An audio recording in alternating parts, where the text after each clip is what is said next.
This week we go over the stance of our politicians going into the midterms and explore the question of social media's effects on free speech and privacy. My name is Paradox, welcome to Judicial Review. If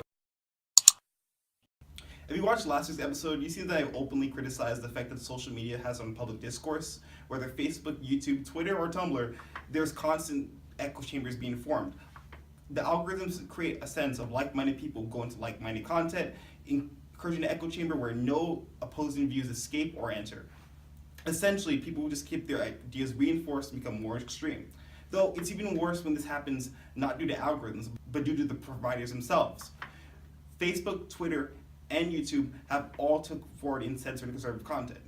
YouTube censored many pro-Trump outlets similar to Facebook and Twitter, but on YouTube's end, they also do the same with liberal media, which creates a bias toward the establishment, where only recognized outlets are allowed to get their message out. Even worse, especially after this Russian hysteria from 2016 election, Facebook and Twitter have all taken steps to ban quote-unquote fake news from their platform. See, the problem with banning of fake news is who determines what is fake news. If it's simply a post that you disagree with, then that's a problem, because in actuality, there could be true stories just holding a different opinion. Facebook currently includes an option to report any post for deeming to be quote-unquote fake news. And furthermore, this adds even worse to the current hysteria surrounding Russia. Facebook has banned over 470 Russian propaganda accounts, Twitter has written the site over 200,000 Russian bot tweets, and Tumblr has banned around 84 so-called Russian accounts. Though if you look at the actual numbers, many of these accounts are average people who just have happened to like a post by a Russian bot account. They're actively censoring people over their political views due to pressure from politicians and from political supporters. This creates a very bad precedent for the future. See, the sad part is most of this is currently being used to fuel the Russian hysteria. But Democrats plan to use this hysteria to their advantage. In actuality, that's a horrible plan. Right now, Real Clear Politics Average has Democrats up in the average congressional ballot by 7.1% overall, which means a lot less than you think it does. And if they decide to run their campaigns based on Russiagate and the Stormy Daniels scandal, they are so going to lose. Everyone who hates Trump, everyone who supports Trump, they already knew this information ahead of time.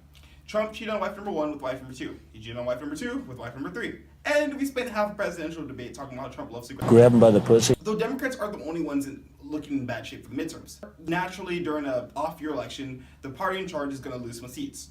But with Trump's approval ratings bringing the party down, he needs to get his crap together. Infrastructure, healthcare, immigration, jobs, the economy. These are things his voters care about.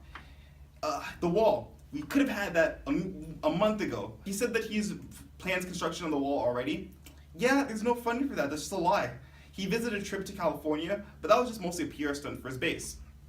And currently, he's aiming to shift funding from the Pentagon to construct the wall. That's not going to happen. Nowhere in the history has $25 billion been shifted in this fashion, and either way, that's going to require congressional approval. The same Congress which didn't agree with your proposal on immigration. Even not all Republicans supported that measure. And these tariffs, as we discussed earlier, they're bad policy. Overall, he plans on saying he wants to strike a fair deal. Currently, the European Union is retaliating with tariffs on luxury goods, which are much less impactful to their economies than steel and aluminum tariffs are to ours.